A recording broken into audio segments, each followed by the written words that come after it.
Welcome to all. നമുക്കിത് ഒരു അഭിമാന നിമിഷമാണ്.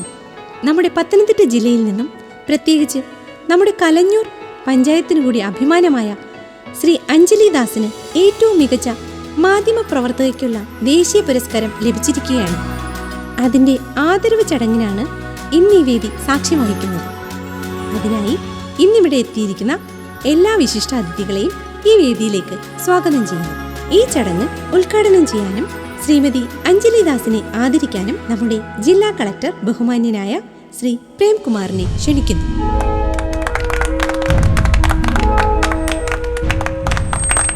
എല്ലാവർക്കും നമസ്കാരം.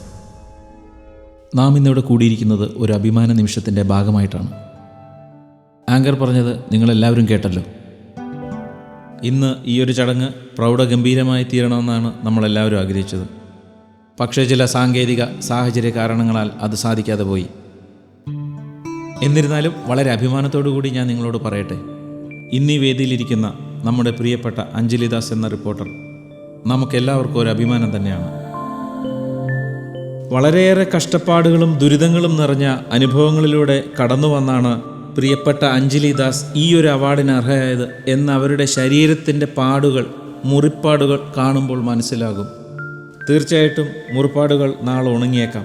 എന്നാൽ ഇതുപോലുള്ള നൂറുകണക്കിന് അഞ്ജലിമാർക്ക് പ്രചോദനമായി തീരട്ടെ ഈ ഒരു റിപ്പോർട്ടറുടെ ത്യാഗപൂർണമായ ജീവിതം എന്ന് നമുക്ക് പ്രത്യാശിക്കാം.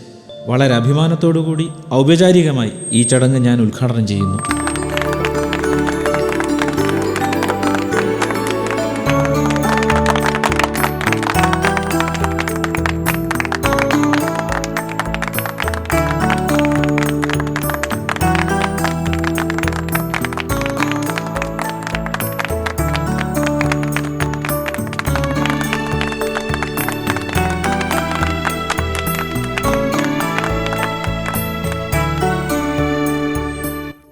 എൻ്റെ ഏറ്റവും പ്രിയമുള്ള നാട്ടുകാരെ, നമ്മുടെയെല്ലാം അഭിമാനഭാജനമായ മാധ്യമപ്രവർത്തനങ്ങൾക്ക് ദേശീയ പുരസ്കാരം കിട്ടിയ ശ്രീമതി അഞ്ജലി ദാസിനെ ആദരിക്കുന്ന ചടങ്ങാണല്ലോ ഇത്.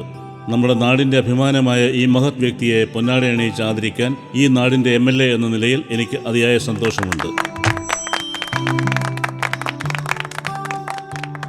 വളരെ വലിയ ഒരു സ്നേഹോഷ്മളമായ ആദരവ് നൽകിയതിന് എല്ലാവർക്കും നന്ദി.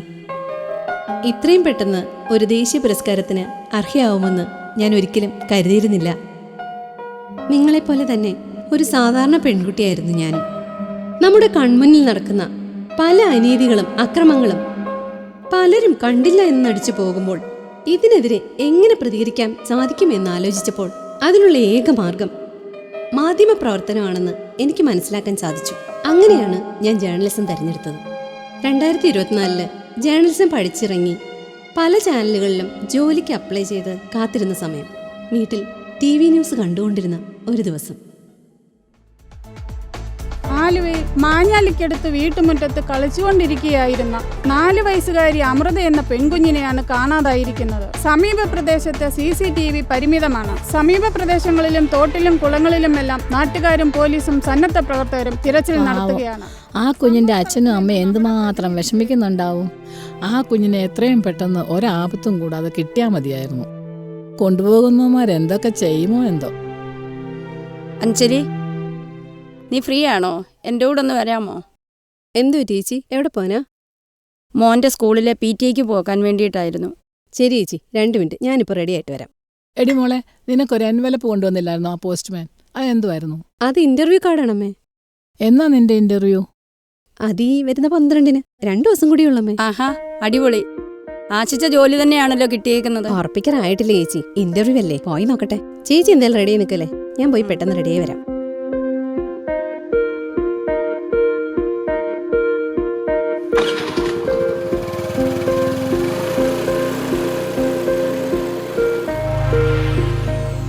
സർവശിക്ഷ അഭയാൻ കേട്ടിട്ടില്ലേ?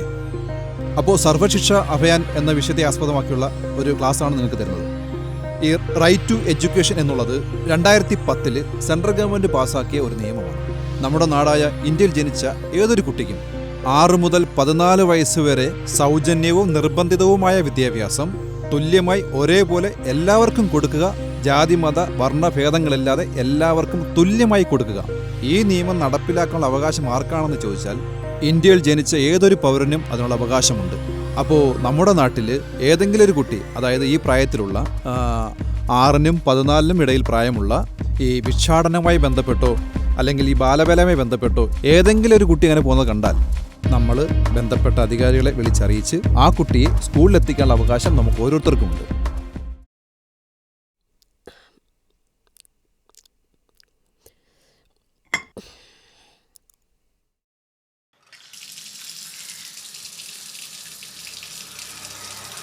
അമ്മ ഞാൻ ഇറങ്ങുവാണേ. മോളെ നീ എടുക്കാനുള്ളതൊക്കെ എടുത്തോ? ആ എടുത്തമ്മേ. നീ എന്തിനാ ഇത്ര ധൃതി വെക്കുന്നേ? ഒത്തിരി സമയം കിടക്കുകയല്ലേ. അവിടെ കുറെ കാൻഡിഡേറ്റ്സ് ഉണ്ടല്ലോ, നേരത്തെ പോയി അവരൊക്കെ ഒന്ന് പരിചയപ്പെടല്ലോ അമ്മേ. നീ അച്ഛനോട് വിളിച്ചു പറഞ്ഞോ? അതൊക്കെ നേരത്തെ തന്നെ വിളിച്ച് പറഞ്ഞമ്മേ. ഞാൻ പോട്ടെ. മോളെ നീ സർട്ടിഫിക്കറ്റ് ഒക്കെ ആ എടുത്തോ? എല്ലാം ബാഗിലുണ്ട്. നീ എങ്ങനാ പോകുന്നേ? സ്കൂട്ടറിലാണോ? ഞാൻ ബസ്സിലാമേ. ശരി അമ്മേ, by.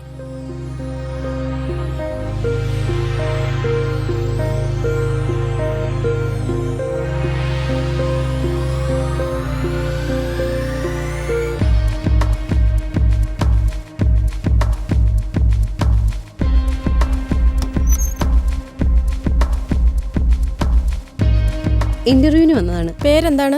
Anjali Das. Okay, please wait. Thank U.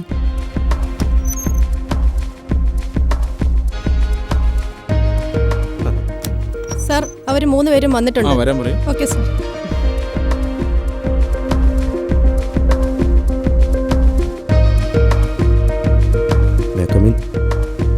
കയറി വരൂ, ഇരിക്കൂ. നിങ്ങളയച്ച മെയിൽ ഞാൻ ചെക്ക് ചെയ്തിരുന്നു. അതിൻ്റെ അടിസ്ഥാനത്തിലാണ് ഞാൻ നിങ്ങളെ സെലക്ട് ചെയ്തിരിക്കുന്നത്. ചാനൽ പുതിയൊരു ഡിവിഷൻ തുടങ്ങുന്നു. അതിലേക്കായി ഒരു ഹെഡിനെ വേണം.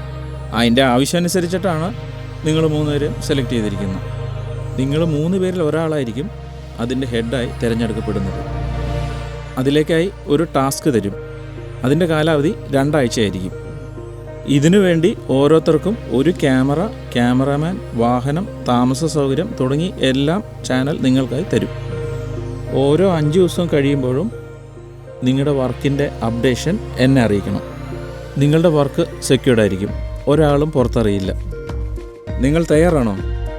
Ready sir. Ready sir. നല്ല പാഠം എന്നാണ് നിങ്ങൾക്ക് വരുന്ന ടാസ്കിൻ്റെ പേര്. എന്തിനെക്കുറിച്ച് എങ്ങനെ അത് നിങ്ങൾക്ക് തീരുമാനിക്കാം. Thank you sir.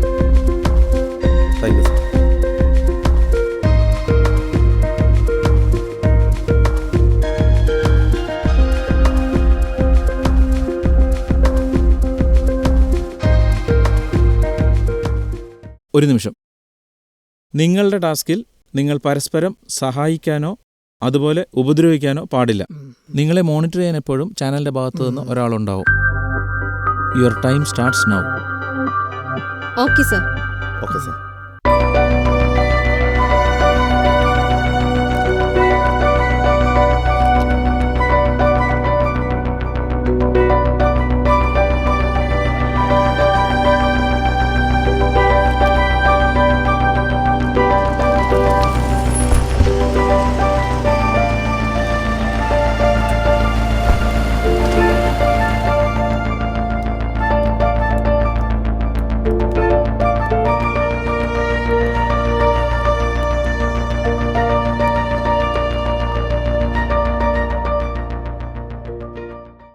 കേറി വാ മക്കളെ. നിങ്ങൾ അകത്തേക്ക് ഇരിക്കേ. മോനിരിക്കെ. അമ്മ നല്ല ക്ഷീണമുണ്ട്, കുടിക്കാൻ എന്തെങ്കിലും എടുക്കും. അപ്പോഴേക്കും ഞാൻ ലഗേജ് ഒന്ന് പാക്ക് ഞാൻ ചെയ്ത് എടുത്തിട്ട് വരാം. Breaking news. ആലുവയിൽ കാണാതായ 4 വയസ്സുകാരി അമൃത എന്ന പെൺകുഞ്ഞിന്റെ മൃതദേഹം ചാക്കിൽ കെട്ടിയ നിലയിൽ പുഴയ്ക്കരികിൽ നിന്ന് കിട്ടി. അതിദാരുണമായ കൊലപാതകമാണ് നടന്നിരിക്കുന്നത്. മനുഷ്യ മനസാക്ഷിയെ പോലും ഞെട്ടിച്ചിരിക്കുകയാണ് ഈ പിഞ്ചു കുഞ്ഞിന്റെ കൊലപാതകം. കേരളത്തിന്റെ പലയിടങ്ങളിലും ഇതുപോലെയുള്ള സംഭവങ്ങൾ നടക്കുന്നു. എന്തുകൊണ്ട് ഇങ്ങനെ സംഭവിക്കുന്നു? ആരാണ് ഇതിന് പിന്നിൽ? ഇതിന് ശാശ്വതമായ പരിഹാരം ആര് കാണും? ഓരോ വർഷവും ഇത്തരത്തിൽ കാണാതാവുന്ന കുട്ടികളുടെ എണ്ണത്തിൽ വർധനവല്ലാതെ കുറവില്ല എന്നാണ് ഗവൺമെന്റ് സംവിധാനങ്ങളുടെ കണക്കുകൾ നമ്മെ ബോധ്യപ്പെടുത്തുന്നത്. അത്തരത്തിൽ കാണാതായ ഒരു കുട്ടിയുടെ അമ്മയുടെ വേദനയാണ് നാം ഇപ്പോൾ കാണുന്നത്. കഴിഞ്ഞ 3 വർഷമായി നഷ്ടപ്പെട്ട കുഞ്ഞിനെ ഇന്നും വേദനയോടെ കാത്തിരിക്കുകയാണ് ആ അമ്മ.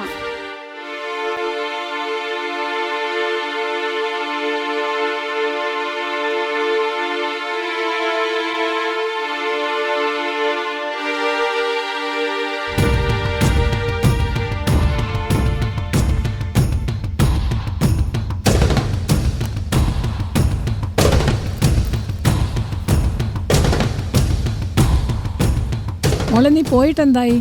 ഒന്നും പറഞ്ഞില്ലല്ലോ. മോളെ നീ എന്താ ആലോചിക്കുന്നേ?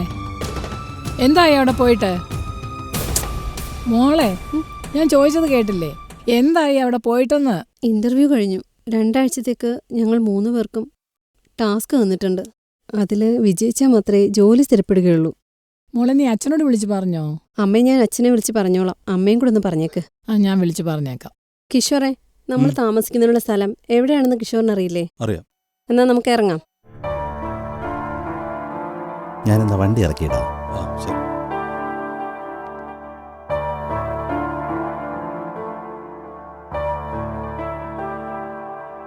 വാ, നമുക്ക് പോവാം.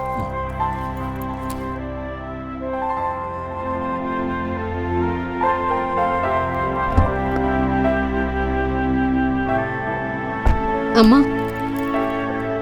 പോയിട്ട് വാ മോളെ.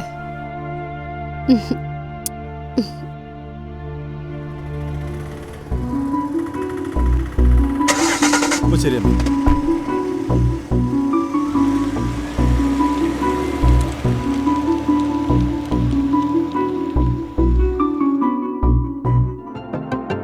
സഹോ, എന്താ ആലോചിക്കണത്? എന്തെങ്കിലും വിഷമത്തിലാണോ? ഓ, ഇനിയും വിഷമിച്ചിട്ട് എന്താ കാര്യം? നിനക്കെന്തെങ്കിലും വിഷമമുണ്ടോ? ആ, താൻ എന്നെ ഒന്ന് ആക്കിയതാണെന്ന് എനിക്ക് മനസ്സിലായി. ഇനി പറഞ്ഞിട്ട് കാര്യമൊന്നുമില്ല.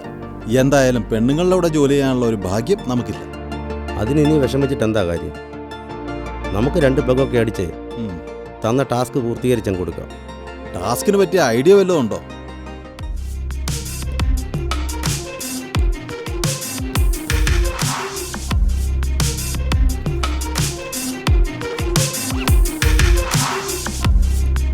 ഹായ്. ഹായ്. വന്നോ? ഞാൻ വിളിക്കാൻ തുടങ്ങായിരുന്നു. എന്തിട്ടാ, വല്ല ഐഡിയ വല്ലതും കിട്ടിയോ? ഐഡിയ നമുക്ക് നോക്കാം.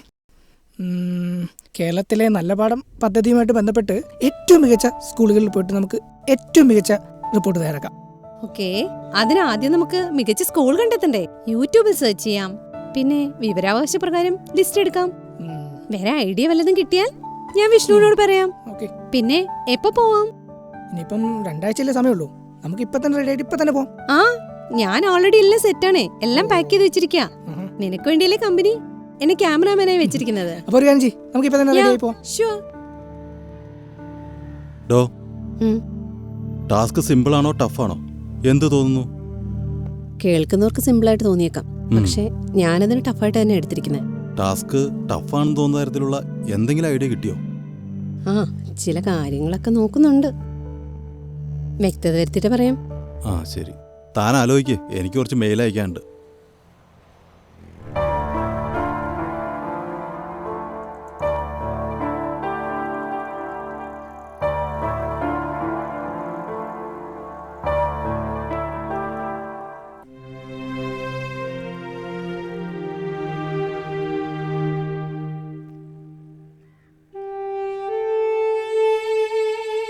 എന്താണ്? കാര്യമായി എഴുതുന്നുണ്ടല്ലോ. തീരുമാനമായോ? കുറച്ച് കാര്യങ്ങൾ കിട്ടി. എവിടെ തുടങ്ങണമെന്ന് അറിയില്ല. മനസ്സിലുള്ള കാര്യങ്ങൾ പറയൂ, നമുക്ക് ഒരുമിച്ച് ആലോചിക്കാം. റൈറ്റ് ടു എഡ്യൂക്കേഷൻ എന്നുള്ളത് 2010 സെൻട്രൽ ഗവൺമെൻറ് പാസ്സാക്കിയ ഒരു നിയമമാണ്.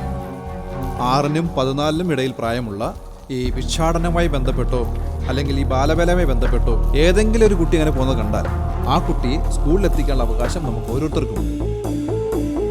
നമുക്ക് ഇന്ന് തന്നെ വർക്ക് സ്റ്റാർട്ട് ചെയ്യാം.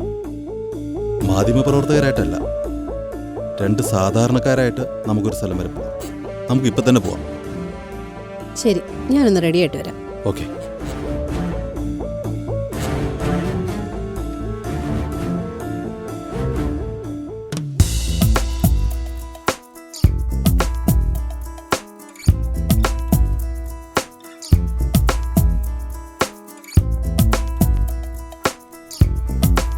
എന്താ ഇവിടെ കാറ്റുള്ള വന്നേണോ? കുറേ നേരമായല്ലോ.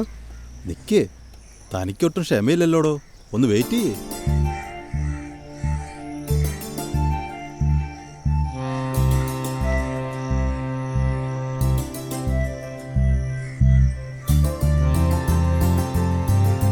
കുറച്ച് നേരം എന്ന് പറഞ്ഞിട്ട് ഇപ്പോൾ 2-3 മണിക്കൂറായല്ലോ. സമയം പോകുന്നു. നീ വേഗം പറ. ക്ഷമയോടെ കാത്തിരുന്ന വിലപ്പെട്ട ചിലതൊക്കെ തനിക്ക് ഇവിടുന്ന് തന്നെ കിട്ടും. എടോ, നമ്മുടെ ഈ വരവ് വെറുതെ ആവില്ല. താനൊന്ന് ക്ഷമയോടെ കാത്തിരിക്കുക, നമുക്ക് നോക്കാം.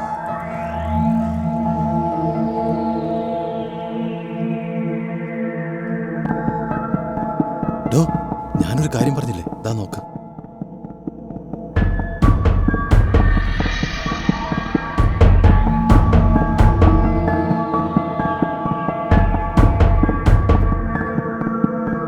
ഇത് കണ്ടിട്ട് നിങ്ങൾക്ക് എന്ത് തോന്നുന്നു? ഇത് ഇവിടെ മാത്രമല്ല, കേരളത്തിൻ്റെ പല ഭാഗത്തുമുണ്ട്. എങ്കിലും കൊച്ചി കേന്ദ്രീകരിച്ചാണ് ഏറ്റവും കൂടുതൽ ഭിക്ഷാടന മാഫിയ ഉള്ളത്. പല ഭാഗത്തു നിന്നും തട്ടിക്കൊണ്ടുവരുന്ന കുഞ്ഞുങ്ങളാണ് ഇതൊക്കെ.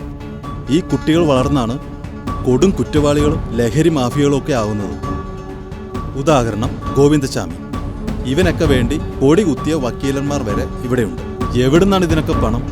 അതിനുള്ള ഉത്തരമാണ് ഇപ്പോൾ നിന്റെ മുമ്പിൽ കാണുന്നത്. നമ്മൾ തന്നെ പണം കൊടുത്ത് കൊടും കുറ്റവാളികളെ വാർത്തെടുക്കുന്നു. കേരളത്തിൽ ഭിക്ഷാടനം നടത്തുന്നവരിൽ 99% പേരും അന്യ സംസ്ഥാനത്തു നിന്നുള്ളവരാണ്. എന്തുകൊണ്ടാണ് അവർ ഇവിടെ വന്ന് ഭിക്ഷാടനം നടത്തുന്നത്? നിനക്ക് ഇതിനെതിരെ എന്ത് ചെയ്യാൻ കഴിയും?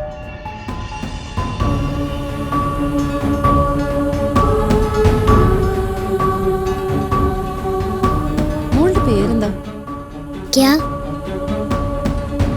तुम्हारा नाम क्या है? सीधा। अच्छा, तुम्हारा माता पिता कहाँ है?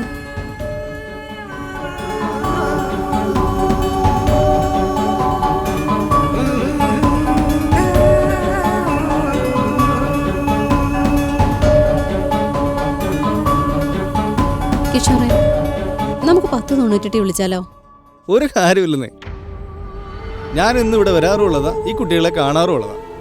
സങ്കടം തോന്നിയിട്ട് 1098 ഞാൻ വിളിച്ചിട്ടുള്ളതാ. ഒരു ആക്ഷൻ ഉണ്ടായില്ല.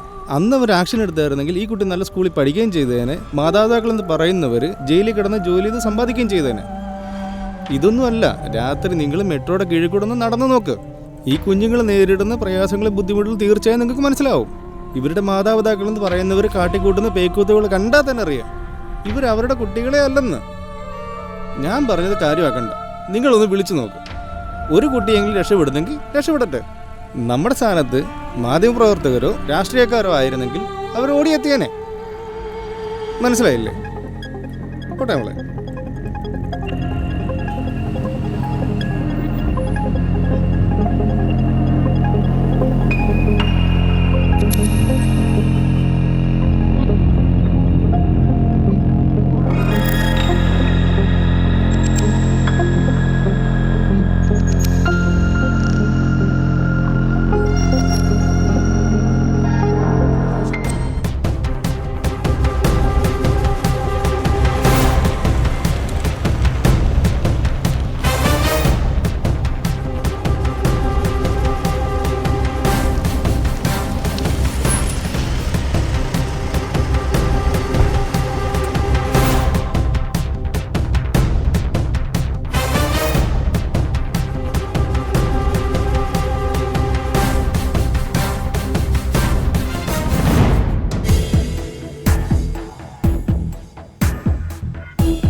നിങ്ങളാണോ അഞ്ജലി ദാസ്? വിളിച്ചപ്പോ മാധ്യമപ്രവർത്തകരാണെന്നല്ലോ പറഞ്ഞത്. എന്നിട്ട്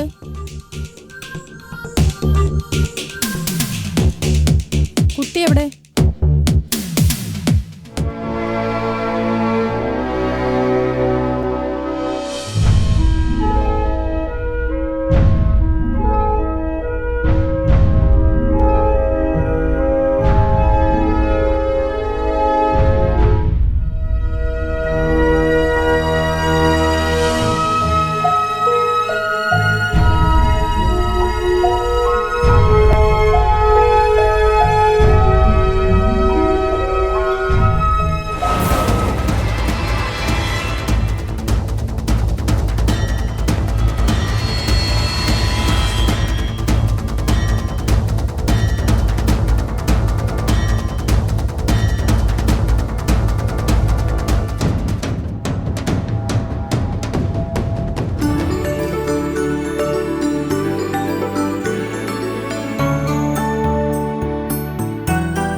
ഈ കുട്ടി എന്ത് ചെയ്യാനാണ് ഉദ്ദേശിക്കുന്നത്? SSCയുടെ പ്രോജക്റ്റിന്റെ ഭാഗമായിട്ട് കേന്ദ്ര സർക്കാരും കേരള ഗവൺമെന്റും സംയുക്തമായിട്ട് 2002 മുതൽ 2005 വരെയുള്ള കാലയളവിൽ 1998 എഡ്യൂക്കേഷൻ ആക്ട് പ്രകാരം ഇന്ത്യയിലെ എല്ലാ കുട്ടികൾക്കും ക്വാളിറ്റി എഡ്യൂക്കേഷൻ നിർബന്ധമായും സൗജന്യമായും നൽകണമെന്ന് ആവശ്യപ്പെട്ടതിന്റെ അടിസ്ഥാനത്തിൽ 6 മുതൽ 14 വയസ്സുവരെയുള്ള കുട്ടികൾക്ക് ഇന്ത്യയിലുടനീളം എല്ലാ കുട്ടികളും സ്കൂളിൽ എത്തിപ്പെട്ടതായി റിപ്പോർട്ടുണ്ട്.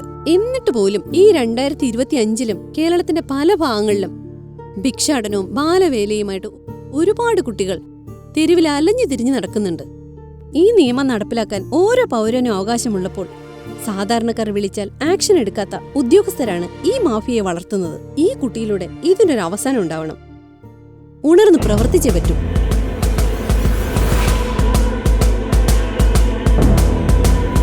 നിങ്ങളിവരെ സ്റ്റേഷനിൽ കൊണ്ടുപോയിട്ട് പറഞ്ഞുവിടും. നിങ്ങളൊരു കാര്യം മനസ്സിലാക്കണം. നിങ്ങൾ തന്നെ കൺമുമ്പിൽ കണ്ടതാണ് ആ കുട്ടിയെ പിടിക്കാൻ പോയപ്പോൾ ഇവർ രണ്ടുപേരും ഓടി രക്ഷപ്പെടാൻ ശ്രമിച്ചത്. ആ കുഞ്ഞ് ഇവരുടെ സ്വന്തം കുട്ടിയായിരുന്നെങ്കിൽ അവരിങ്ങനെ ശ്രമിക്കുമായിരുന്നോ? എവിടെയോ ഒരു അമ്മയും അച്ഛനും ഈ കുട്ടിക്ക് വേണ്ടി കരഞ്ഞു ജീവിക്കുന്നുണ്ടാവും. ഈ അടുത്ത് നടന്ന ഒരു സംഭവം നിങ്ങൾ ഓർക്കുന്നില്ലേ? ആലുവയിൽ നടന്നത്. അങ്ങനെ ഒരുപാട് കുടുംബങ്ങളിൽ പല മാതാപിതാക്കളും സ്വന്തം കുഞ്ഞിനു വേണ്ടി കാത്തിരിക്കുന്നുണ്ട്. നാളെ എന്റെയോ നിങ്ങളുടെയോ കുടുംബത്തിൽ ഇത് സംഭവിച്ചേക്കാം. അങ്ങനെ ഉണ്ടാവാതിരിക്കാൻ ഞാനും നിങ്ങളും കരഞ്ഞു ജീവിക്കാതിരിക്കാൻ ഇവരെപ്പോലുള്ളവരെ വെറുതെ വിടരുത്.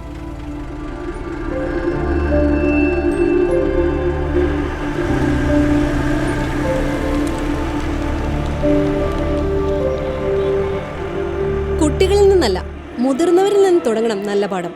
ഇവിടുത്തെ നിയമവ്യവസ്ഥകൾ ശക്തമാക്കണം. രാഷ്ട്രീയക്കാർ ഉണർന്നു പ്രവർത്തിക്കണം.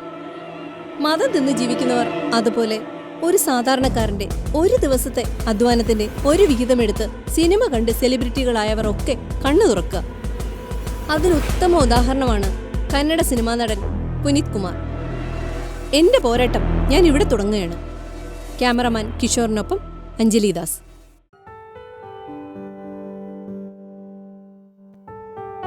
ഇതിപ്പോ ടെലികാസ്റ്റ് ചെയ്യാനൊന്നും അല്ലല്ലോ. ഇന്നെടുത്ത വീഡിയോ എഡിറ്റിംഗ് എങ്ങനെയാ? അഞ്ജലി ചെയ്യുവാണോ അതോ? എനിക്ക് തന്ന ഡോക്യുമെന്റിൽ കിഷോർ ആണല്ലോ എഡിറ്റർ. അപ്പൊ കിഷോർ തന്നെ ചെയ്താൽ മതി. എങ്ങനെയാ ചെയ്യാൻ അറിയാമല്ലോ അല്ലേ? ഓക്കെ, ഞാൻ ചെയ്യാം. 2 ആഴ്ചത്തെ പ്രോജക്റ്റ് അല്ലേ, അപ്പൊ സമയമുണ്ട്. ഇനി എന്താ പരിപാടി? ഇന്ന് രാത്രി നമുക്ക് മെട്രോയുടെ അടിയിൽ കൂടി ഒന്ന് കറങ്ങിയാലോ? അത് വേണോ? റിസ്ക് ആണ്. എന്ത് റിസ്ക് കിഷോറെ? നമുക്ക് നോക്കാന്നേ. എന്നാ ഓക്കെ, നീ റെഡി ആയിരിക്കല്ലേ? ഞാൻ ഈ ഡ്രസ് ഒന്ന് മാറിയിട്ട് വരട്ടെ.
बैलेंस कर।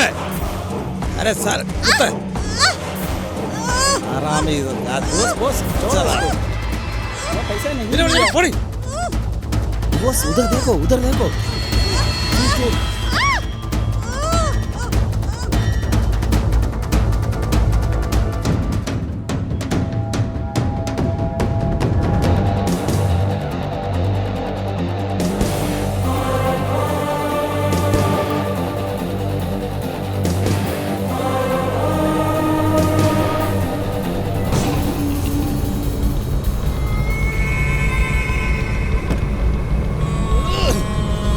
ഇറങ്ങി പിടിക്ക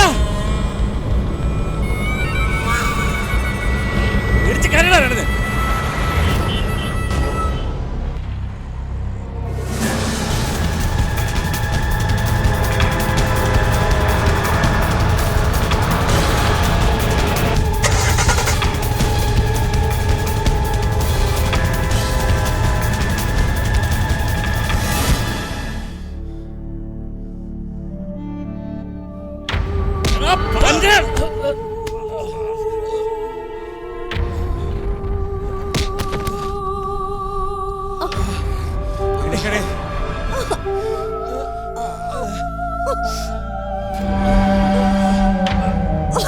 കൊറേ കാലമായിട്ട് തലവര ഉണ്ടാക്കി നടക്കണം. നോസം കേസ് എന്നും പറഞ്ഞ് നടക്കാണ്. ഇത് കൊള്ളാമല്ലോടി. കുറച്ച് നാളത്തേക്ക് എനിക്കുള്ള മുതലുണ്ടല്ലോടി നീ. എന്നിട്ട് നിന്നെ ഞാൻ തെരുവിലേക്ക് ഇറക്കി വിടും. തെരുവിലേക്ക്.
നിങ്ങൾ കുറച്ചു മുമ്പ് കണ്ട കാഴ്ചകളുടെ ആഫ്റ്റർ എഫക്റ്റിന്റെ ഭാഗങ്ങളാണിത്. ഇതിലും മൃഗീയവും ക്രൂരവുമാണ് എനിക്കും എൻ്റെ സഹപ്രവർത്തകർക്കും നേരിടേണ്ടി വന്നത്. ഞങ്ങളുടെ മറ്റ് സഹപ്രവർത്തകരുടെ സമയോചിതമായ ഇടപെടലുകളാണ് ഒരു പക്ഷേ ഞങ്ങളിപ്പോൾ നിങ്ങളുടെ മുന്നിൽ ജീവനോടെ ഇരിക്കാൻ കാരണം. അത്രയും ശക്തരാണ് ഇവരും ഇവരടങ്ങിയ മാഫിയും. ഇതിനുള്ള പണം ഭിക്ഷയായി നമ്മൾ തന്നെയാണ് ഇവർക്ക് കൊടുക്കുന്നത്. ഇതിനിവർ കണ്ടെത്തുന്ന വഴിയാണ് കുട്ടികളെ വെച്ചുള്ള ഭിക്ഷാടനവും മയക്കുമരുന്ന് ലോബികളും. ഇതിനൊരു പൂർണ്ണ പരിഹാരം കാണാൻ കഴിയുമായിരുന്നു. 2020 കൊറോണ മൂലമുണ്ടായ ലോക്ക്ഡൌണിൽ രാജ്യം സ്തംഭിച്ചപ്പോൾ തെരുവിൽ അലഞ്ഞു നടന്ന അഗതികളെയും ഭിക്ഷാടകരെയും രോഗദുരിതങ്ങളിൽപ്പെട്ടവരെയും സന്നദ്ധ പ്രവർത്തകരും പോലീസും ആരോഗ്യ മേഖലയും ചേർന്ന് പ്രവർത്തിച്ചതിന്റെ ഫലമായി ഇവരെയെല്ലാം പല ക്യാമ്പുകളിലും പ്രവേശിപ്പിച്ച് കുളിപ്പിച്ച് വൃത്തിയാക്കി ചികിത്സയും ആഹാരവും വസ്ത്രവും കൊടുത്ത് ആരോഗ്യമുള്ള മനുഷ്യരായി മാറ്റിയെടുത്തു. ഒടുവിൽ എന്ത് സംഭവിച്ചു? കൊറോണ മാറി, ലോക്ക്ഡൌൺ പിൻവലിച്ചു. ഇവരെയെല്ലാം വീണ്ടും തെരുവിലേക്ക് തന്നെ തുറന്നുവിട്ടു. ഗവൺമെന്റും മറ്റ് സംവിധാനങ്ങളും ഉണർന്നു പ്രവർത്തിച്ചിരുന്നുവെങ്കിൽ ഷെൽട്ടറുകൾ നിർമ്മിച്ച് ഇവരെ പുനരധിവസിപ്പിക്കാൻ കഴിയുമായിരുന്നു. രാജ്യം സന്ദർശിക്കാൻ വരുന്ന വിദേശികൾക്ക് മുമ്പിൽ നമ്മെ നാണം കെടുത്തുന്ന പ്രവൃത്തികളാണ് ഈ ഭിക്ഷാടനവും ഇത്തരത്തിലുള്ള മറ്റു പ്രവൃത്തികളും. ഇത് മാറാൻ വീണ്ടും ഒരു കൊറോണ കാലം വേണ്ടിവരുമോ? നല്ല പാഠം തുടങ്ങേണ്ടത് കുട്ടികളിൽ നിന്നല്ല, നമ്മൾ മുതിർന്നവർ തന്നെ മുൻകൈയെടുക്കണം. ക്യാമറാമാൻ കിഷോറിനോടൊപ്പം എൻ്റെ മറ്റ് സഹപ്രവർത്തകരോടൊപ്പം അഞ്ജലി ദാസ്.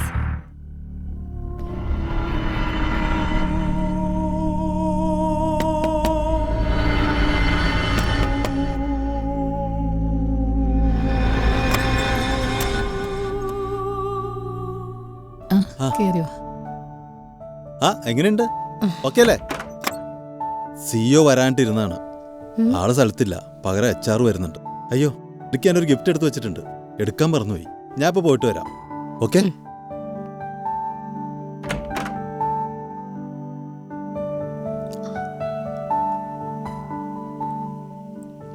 മതിയോ?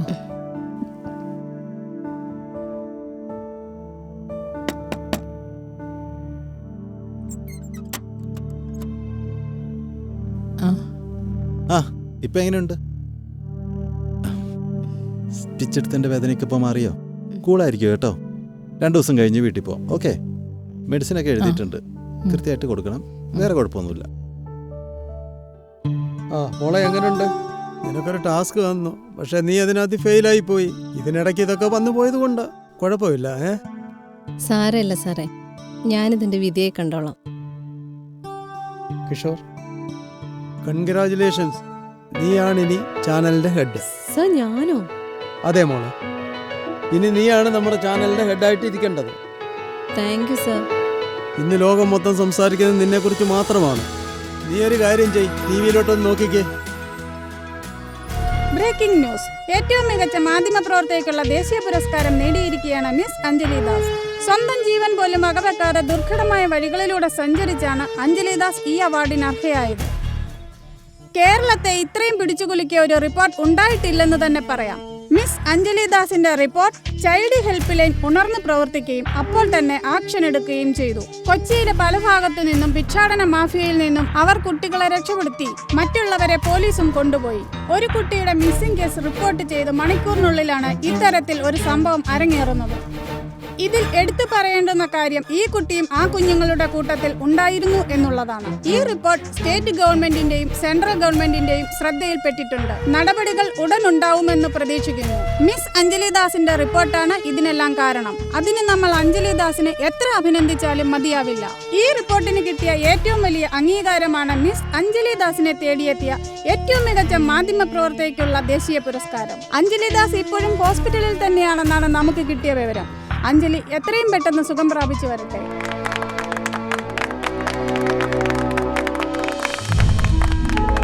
ഞാൻ തയ്യാറാക്കിയ ഈ റിപ്പോർട്ട് വലിയൊരു മാറ്റത്തിന് കാരണമാകുന്നു എന്നുള്ളതിൽ ഞാൻ അഭിമാനിക്കുന്നു.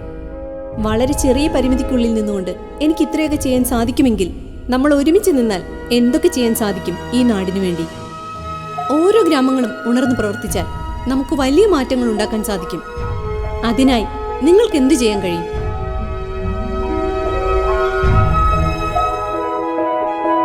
പ്രതികരിക്കാൻ തോന്നി പല വിഷയങ്ങളും എൻ്റെ വീട്ടിലും ചുറ്റുപാടുകളിലും ഉണ്ടായിട്ടുണ്ട്. അന്നൊന്നും എനിക്ക് അതിന് സാധിച്ചില്ല. ഒരുപക്ഷെ എൻ്റെ ഭയമോ അറിവില്ലായ്മയോ കൊണ്ടായിരിക്കാം. ഇന്ന് എനിക്ക് വ്യക്തമായ ധാരണയുണ്ട് എന്ത്, എവിടെ, എങ്ങനെ ചെയ്യണമെന്ന്. എൻ്റെ നാടിനു വേണ്ടി ഒറ്റയ്ക്കാണെങ്കിലും ഞാൻ അത് ചെയ്യും. എന്നോടൊപ്പം നിൽക്കാൻ ധൈര്യവും മനസ്സും ഉള്ളവർ ഉണ്ടെങ്കിൽ.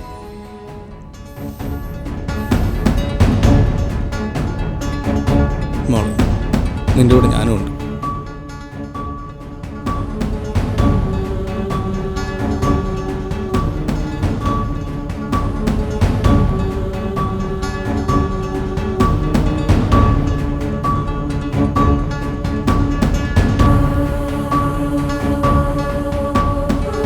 വാർത്തകൾ ചിലപ്പോൾ അച്ചടിച്ച അക്ഷരങ്ങളല്ല, അവ മനസ്സിനെ മുറിവേൽപ്പിക്കുന്ന നിശബ്ദ നിലവിളികളാണ്. നഗരത്തിൻ്റെ വഴികളിൽ നാണയം തേടി നീളുന്ന ആ കുഞ്ഞു കൈകൾ നമ്മൾ കണ്ടു. പക്ഷേ അവരുടെ പിന്നിലെ ഇരുട്ട് നമ്മൾ കണ്ടില്ല. തട്ടിക്കൊണ്ടുപോയ ബാല്യം, മാറ്റി എഴുതപ്പെട്ട തിരിച്ചറിയൽ, അവർ കൊണ്ട വെയിലും മഴയും, ഭിക്ഷ അവർക്കേൽപ്പിച്ച ജീവിതം. അവരുടെ കണ്ണീർ പുസ്തകങ്ങൾക്ക് വേണ്ടിയല്ല, ലഹരിക്ക് വേണ്ടിയാണ് പണമാക്കപ്പെട്ടത്. അവിടെ അവളിറങ്ങി, ശബ്ദമില്ലാതെ, ആയുധമില്ലാതെ, സത്യവുമായി. ഒരു ജേർണലിസ്റ്റ് സ്വന്തം ജീവൻ ഒരു ചോദ്യമാക്കി മാറ്റിയവൾ. കുട്ടികളുടെ കൈകളിലൂടെ ഒഴുകുന്ന പണം എവിടെ എത്തുന്നു എന്നവൾ പിന്തുടർന്നു. ലഹരിയിലേക്ക്, മാഫിയയിലേക്ക്, അവരെ സംരക്ഷിക്കുന്ന നിയമത്തിൻ്റെ മുഖംമൂടിയിലേക്ക്. ഭീഷണികൾ വന്നു, നിശബ്ദമാക്കാൻ ശ്രമങ്ങൾ വന്നു. സത്യത്തിന് വേണ്ടി ഉറച്ചു നിൽക്കുന്ന മനസ്സിനെ മാറ്റാൻ ആർക്കും കഴിയില്ല. ക്യാമറകൾ തുറന്നു, തെളിവുകൾ സംസാരിച്ചു. കുട്ടികൾ വീണ്ടും കുട്ടികളായി. ഇന്നവർ ഭിക്ഷ ചോദിക്കുന്നില്ല, അക്ഷരങ്ങൾ പഠിക്കുന്നു, സ്വപ്നങ്ങൾ കാണുന്നു. നാളെയുടെ വെളിച്ചമായി. അവൾ ജയിച്ചത് ഒരാളായല്ല, ഒരു സമൂഹത്തിൻ്റെ മനസാക്ഷിയായി.